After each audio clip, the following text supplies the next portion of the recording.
Welcome back, everybody. Today we're back on our 92 Crew Cab OBS.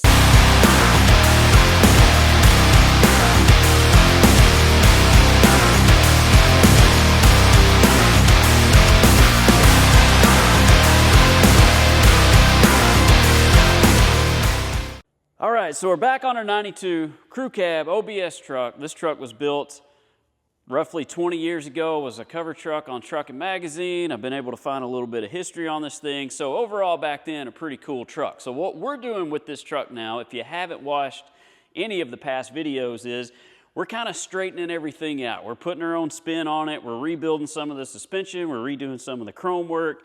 The body's kind of beat up, wiggled up, paint's chipping, peeling, you name it, you know, comes sometimes with an older build. So we're going through, we're straightening out the body. We're going to put our spin on the paint job if you've seen some of our graphics and stuff. So it's going to be really cool. We're getting into a lot of really cool stuff on this build. And for the interior, it was all red. Everything was painted. Headliner's painted red. All the doors are painted red. Everything's painted. Well, it's painted plastic. And it's only going to last so long. You can see that it was sanded pretty well and all that good stuff, but it's got a lot of peeling, a lot of flaking happening, and if we were to paint this again and kind of keep with what was going on, at some point down the road, somebody else is going to be doing it again. So what I want to do with this truck is I want to make it a little more classy, a little more elegant, you know what I mean? I want to wrap the interior in Apex leather, so we've picked out a color for the interior. We've picked out their square weave carpet, which is a really cool carpet that we're going to leather bind the edges. I think we're going to try to keep the console. We're going to look at that and see. There's a lot going on with that needs some work, but I think we can save the console. We've kind of went through some of the drivetrain stuff. We've got that figured out. We've got it running pretty good. So complete full build, not really, but about 90% of it. So really cool truck though. I love it. If I didn't, wouldn't be sitting here. Now this truck also was the MTX sled. MTX used this truck as their demo truck for a while. You know, I do a lot of stuff with MTX and I really love their products. So that's what we used in the Maverick. And if you watch some of the previous ones with the MTX stuff, that was the first sound system I ever put in a truck when I was 14, 15 years old, whenever I was working on that stuff. And I kind of stuck with MTX, and then I became friends with those guys, and I really like them over there. So we're going to load this thing down with some MTX goodies. So lots of fun happening on this truck. So where we are now, in the last video, we kind of went over mill thickness. Could we go over the top of this paint? We did find some pretty thick spots, some peeling spots. We took care of those, and I've left it where it was. I haven't advanced anything, so we're just going to take this step by step. What we've done now is we've got this side of the truck sanded and prepped. We ended up finding some places up front down the body line that once I started sanding, you couldn't see them, had released, kind of how this spot did here. So go check that out in the last video. So we stripped that down to metal. We've got that ready, and I've went over this side of the body lines to try to make sure nothing else is trying to release anywhere, and it all looks pretty good. You got to think it's been done roughly 20 years. Whatever it's going to do, it's probably done it. So I feel pretty good about going over some of this stuff, and you know, just had a few spots. We're just going to take care of them. What we're going to do today is we are going to hop onto the hood. The hood's got a couple of outies, a couple of problem spots. It looks like somebody shut the hood down onto something, boop, popped a couple of them out. We're going to work those back down, hammer and dolly those, and we're going to do the same thing on the hood. We're going to get the filler work done, and we're going to try to see if we can get to primer. Still have to do some work on the driver's side, but we might skip through a little bit of that just so we can hurry this thing up and not make the body work on this truck 10 different videos. Another thing that we're going to do today is our tires came in. So I'm going to grab those, show those to you, and we'll try to get those on today too. All right, new rubbers. So I figured I'd show these to you before we got them mounted on the rims. So these are Continental Extreme Contact Tires. I really like these tires. If you watched us on Car Fix, almost every car that we did or truck had these on it. We really like these because obviously we were putting some of those cars through some pretty serious stuff. We were on road courses, we were finding streets, and we were really ripping it up. And I remembered these tires, how much they stuck to the road, and it really impressed me. So I just kind of kept using them. Then what I realized, and this is why I wanted to talk to him, especially for you mini truck guys and stuff like this, where we're running staggered wheels and we're getting these low profile tires, I was always having trouble finding the same size for the front as for the rear, because we might be running a narrow rim up front that's staggered, so like a 20 on this one, and then we got a 22 in the rear, but it's wider. I would have so much trouble going through tires, you know, like hopping on Tire Rack and typing in those two. You could never find two of the same brand and the same series tire that would fit both front and rear, and it drove me crazy. So with these, I've not had that problem yet. The Maverick has these, the Datsun has these, my Mustang has these. This truck's getting these, so all of my personal stuff especially starts to get these low profile tires. That's why I run them. I don't even think about it anymore, just because I know I'm going to be able to find the size I need. But there are a couple of really cool things about these. Not only do they perform really well, because we loved how that did, I really liked the DWS part of this. So they actually stamped DWS right here in the tread, and that means dry, wet, and snow. So these are indicators.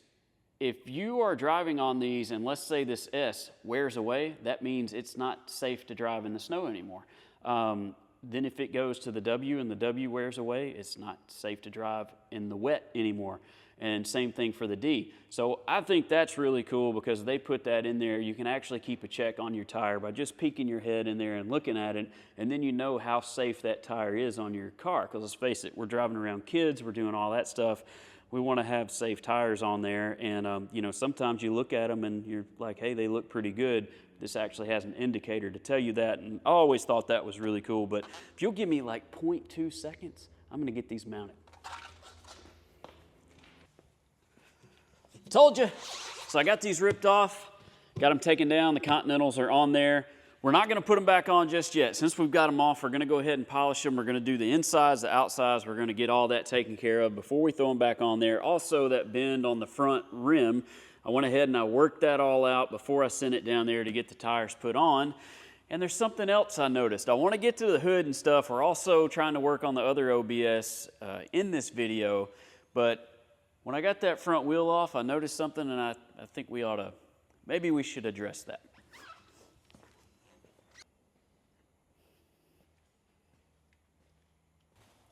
All right, so I got the wheel off, I started playing around in here, and I realized got a little bit of a problem here.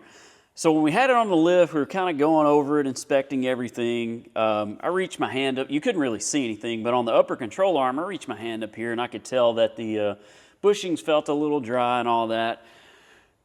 Well, that was an understatement, because after just a little poking around, there's no bushing at all in this upper control arm. So I did cruise it just a little bit right when we got it off the trailer. No noise, no weird stuff, no nothing. Seemed like it was great, but I wasn't going to drive it too much because we haven't inspected it. But I knew MTX had been driving it around, so I figured it was okay. There is no bushing in this upper control arm. Nowhere. The lower control arms, they look good. Bushings look good. All the ball joints actually look good. With these, you have to worry about it with the adjustable suspension because there's so much travel and so much binding sometime in these ball joints that they can go out. They actually look really good, but we'll check them. So, little change of plans now. I do want to get to the hood. Hopefully we can do a little more body work on that. But I think we need to go ahead and just address this. We're here, the wheels are off. We can pop this upper control arm off. I have new bushings here. We can get all this stuff cleaned up, make sure we don't need to re-chrome anything here, and then get it back together, and at least we know this is all good and we can double check all of our suspension. Plus, there are a few things I want to show you on the other OBS today, and this week has kind of gotten away from me, so we don't have much time left. So we're going to try to do this. We'll show you a few things on the other OBS. If we do have time, we'll get to the hood, but we can always do that later. And the VIM tool giveaway that's coming up. I got to figure out where to pop that in here, but we're about to do that in a few minutes as well. But let's start getting this apart. See if we can't get some bushings back in here. Let me show you these bushings real quick.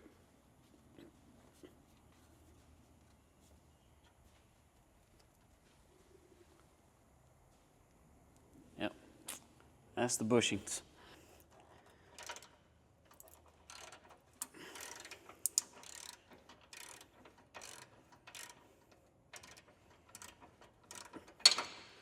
Well, that wasn't tight at all.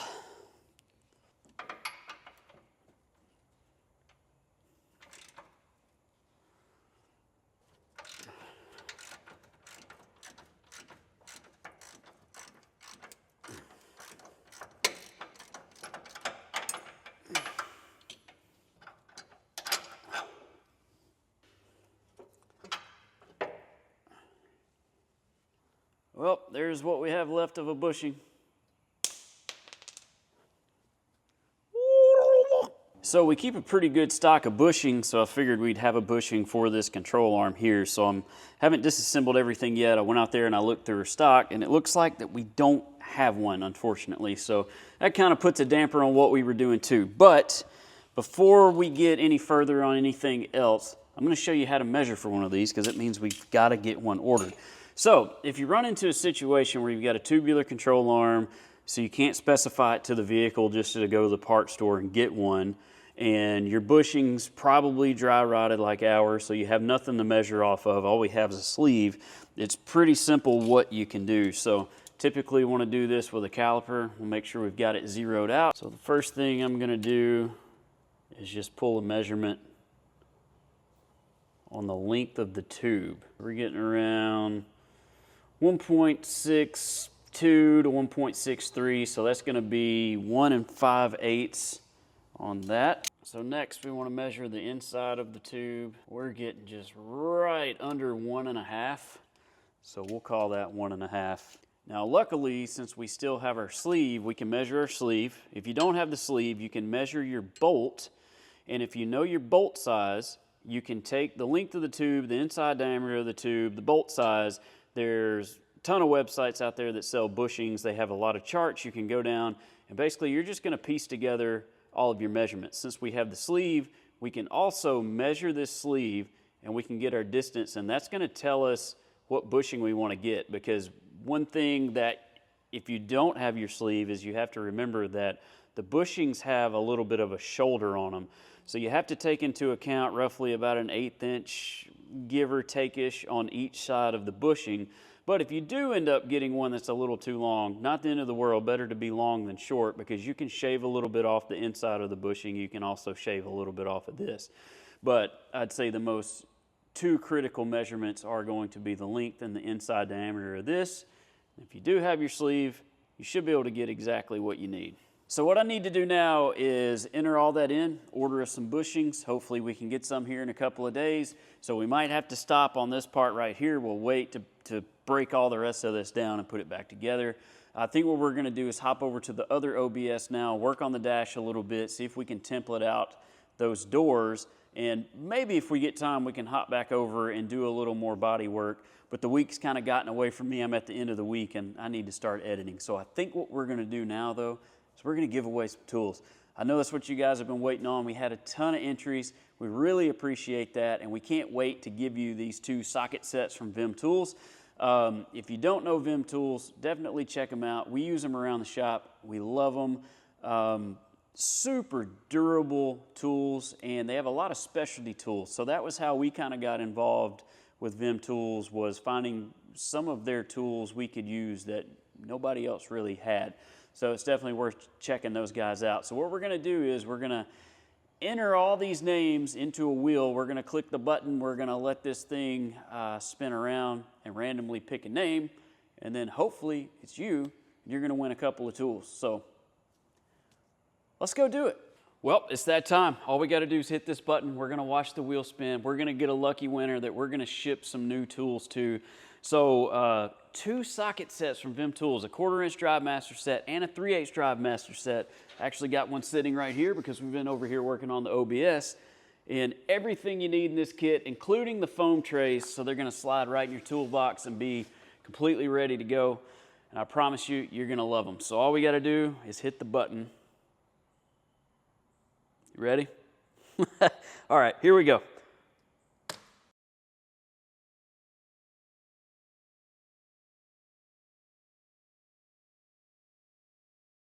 Yeah, nice. All right, so Upclass 7179 is the winner of the 2 master socket sets from VIM Tools. So this was a lot of fun. We spread this out over a few months, And we had a ton of entries. I was really surprised because most of the entries were on YouTube. Typically when we do a giveaway, it's Instagram or Facebook that's getting all the entries, but you guys absolutely killed it over on YouTube. It was a ton of people, a lot of fun, a lot of interactions about it, so it was really cool. So what we're gonna do is we're gonna send Upclass 7179 a message. If you don't see this first, message me, obviously. We're gonna send you a message, and we're gonna give him a week. If we don't hear from him or are able to get in touch with him in a week, next Sunday, we'll run this drawing again. So hopefully we can get in touch with Upclass 7179, get him these tools out, and he can put them to use in the shop, and hopefully send us some pictures and videos of him putting them to use. So anyway, I really appreciate you guys doing this. It was a lot of fun. Hopefully next week or in the next couple of weeks, we are going to start up a new giveaway. More than likely with VIM Tools, but I've got a few other things in the works that I think you guys would really like. So hopefully we can keep bringing you this kind of stuff because it was a lot of fun. So what we're going to do now is we're going to hop over on the other OBS truck. We're going to get a little bit of work done on the dash. We're going to template out those doors, and probably going to call it a day. So anyway, once again, this was a lot of fun. Hope you enjoy the tools.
So while we've been working on the red OBS, we've also been working on this one. So as you guys, I've probably already said it in this video, the red OBS I'm just kind of playing around with nights and weekends, and you know, we still work on our customer bills during the day. So me and Bob both have been kind of chipping away at this one. He started fabbing up all the dash panel stuff. We changed it a little bit from the design we had in the rendering just due to the gauges that we wanted to run. We didn't want to have a tall panel where the gauges set on top of this dash that we built. We kind of want them to sit down into the dash within this panel here. So we've got these gauges. They're super slim, digital gauge, obviously. And what these are going to do is sit down in the dash, and they're going to be about 2 inches into this panel. So it should look really cool. And then this hump up section we have in the center, that's going to follow this section that we have right here. So once we get all that welded in and we get the bottom portion of the dash cut so we can sink them in a little more, should look really cool. So made some progress on that. So what I've been doing over here is, since the door panels in the rendering, they follow the dash. Since we designed that dash like that, we're obviously going to try to do the doors the same way, and it's just going to transition in and have a really nice shape as it goes down the top section of the door. So what I'm doing right now is I've templated out some board. I then marked that out on the table. I bent some of our thick TIG rod around that to get the shape of the dash. And now I'm starting to add some pieces in. And what this is just kind of a mock-up, or kind of like a buck. So we can either aluminum it, we could fiberglass it, we could do stuff like that, but we're probably gonna build this out of aluminum. It does have some pretty hard curves in it that are gonna be hard to make, so we might have to make this in a couple different sections.